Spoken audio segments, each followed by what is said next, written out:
The first is his cousin, Mike Bramling, and Mike Be Nice.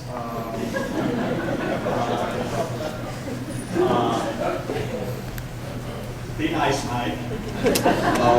The second is an attorney and friend, Doug Manson, who I have read his remarks. They're very strong. You will absolutely see Don Porter in them. The third is Willie Roberts from Dade City, who is not only a friend of JD's, but was a friend of Don's as well, and of course the entire family. And then batting cleanup is Will Weatherford, who is not only from Wesley Chapel, but is someone who considered Don a visionary, and I'll let him talk about that, but also appreciated Don's view of what he was doing in his life. And Will, of course, is also serving the state of Florida well as the Speaker of his House of Representatives. So we'll start with Mike Bramling.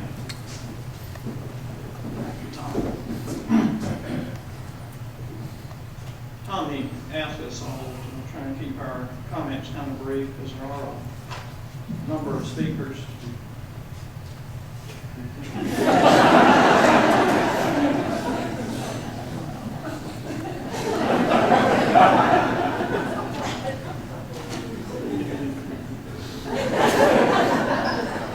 Good luck with that, Tommy.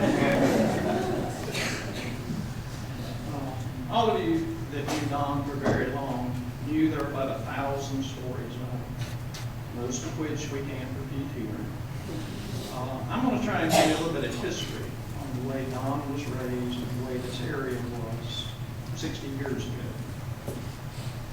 Don's grandfather bought the land in Zephyr Hills where the Zephyr Hills Airport now sits. At the beginning of World War II, the government, the Army Air Corps, came in and condemned that land to build an Army Air Base there for training purposes, paid the grandfather out in cash, and the grandfather then took that money and bought Wiregrass Ranch. He paid $2 an acre for it. He bought 14,000 acres. That's almost 22 square miles.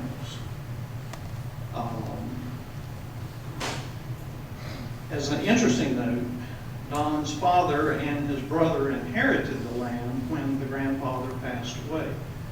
On the land was an old wooden house and a wooden barn, and James Porter and his brother Bob sat down and decided that the value of those was 1,000 acres. Do the math on that.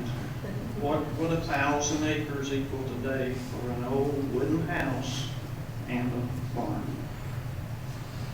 When Don was 5 years old, his mother and father moved out onto the land, and they lived in an old moonshiner's cabin that was pulled up from the back of the ranch. It actually was right down Highway 56.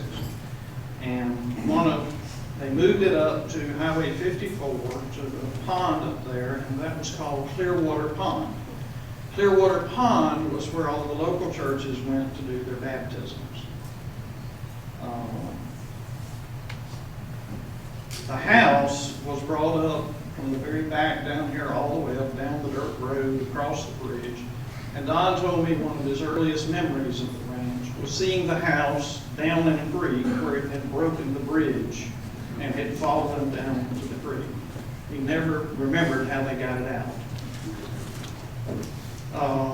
Don and his parents lived in that house for 3 years before they had any electricity. They had a windmill that pumped water up into the well to an overhead tank. And Martha Porter, Don's mom, cooked for 3 years on a Coleman gas camp stove. Don told me that on rainy days, and especially in the winter, they had some pretty cold meals. The house was so far out in the woods, the post office would not even deliver mail to it. And Don, one of his many chores was to go down and get the mail.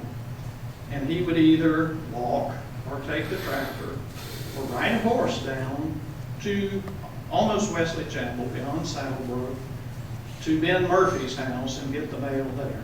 And Ben Murphy, who's unfortunately for us, who's passed away several years ago, became one of Don's lifelong friends.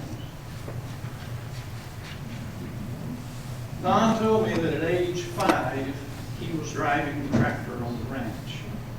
He said he was so small, he had to get up, reach across where the gear shift was, stand on the clutch with both feet so he could shift. I later found out that wasn't entirely true. He was really 6.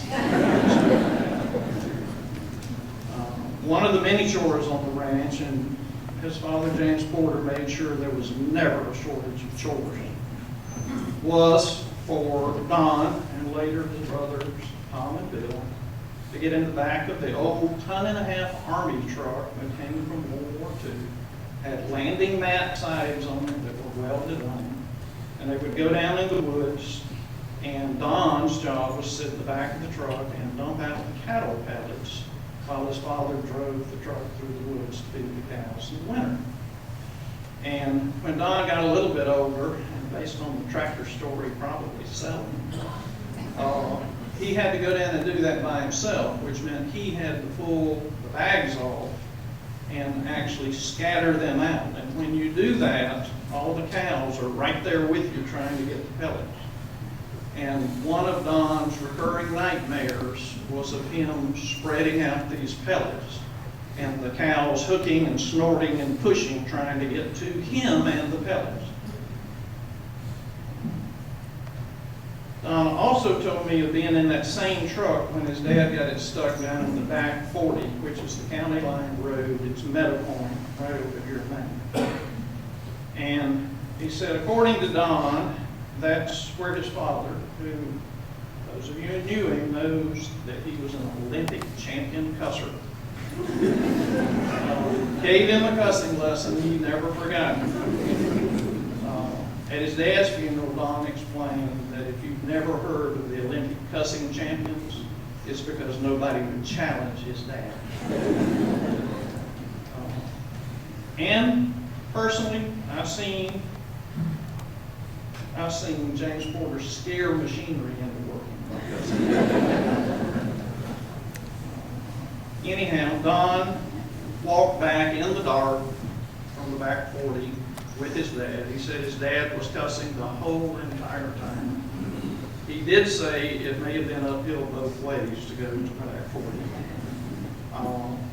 But he said he wasn't sure whether the walk through the woods in the dark was more traumatic than the cussing. He just didn't ever come to grips with that. Don also told me that many days he spent in the orange grove hoeing orange trees. Back then, there was no such thing as Roundup. You couldn't spray them. You had the grove owner, and according to Don, more than likely the grove owner's son, was using a draconian tool that was called the shuffle hoe.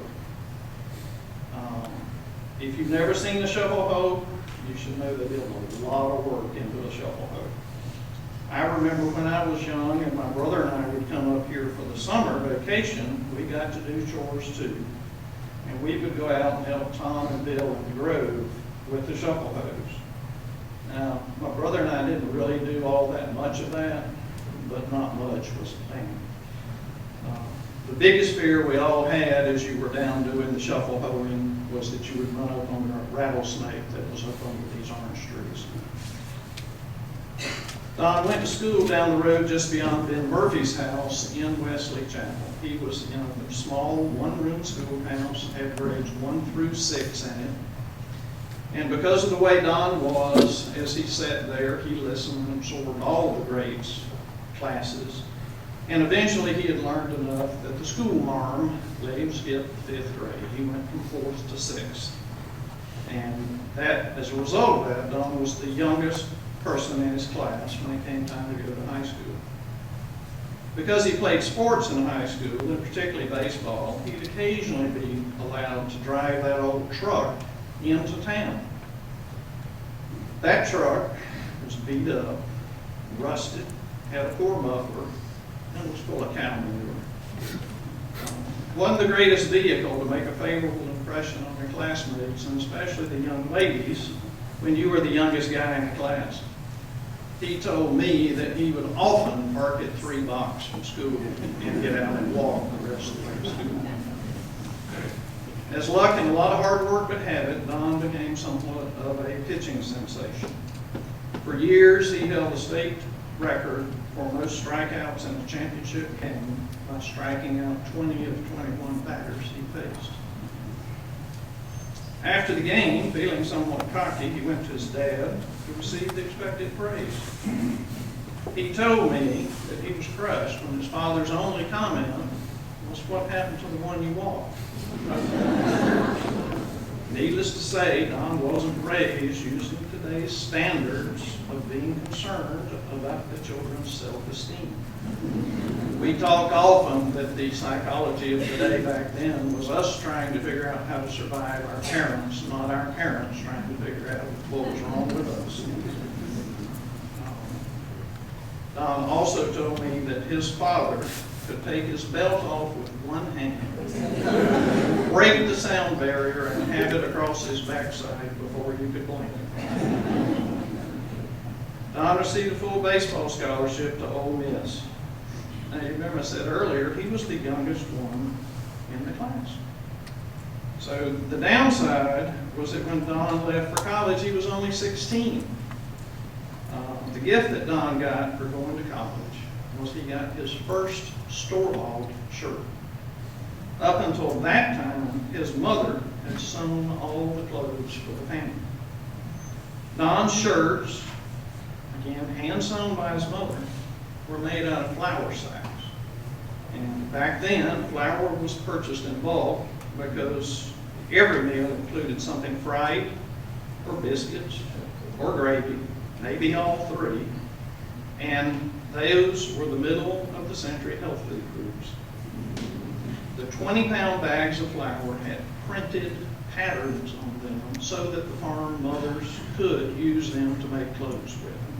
And that's what he wore until he went off to college. Don recounted to me that the day he was to leave for college, he put on his brand new shirt, got his suitcase, one suitcase, and went with his dad to the bus stop on US 19 in Land O'Lakes. That bus stop was a telephone pole with a sign on it that said bus stop. His dad dropped him off and told him he guessed he would see him at Christmas. And then he got in the truck and drove off. Don told me it was a long time before the bus showed up. Don was my cousin, my hunting buddy, my friend, but I thought of him as a brother. I'll miss him.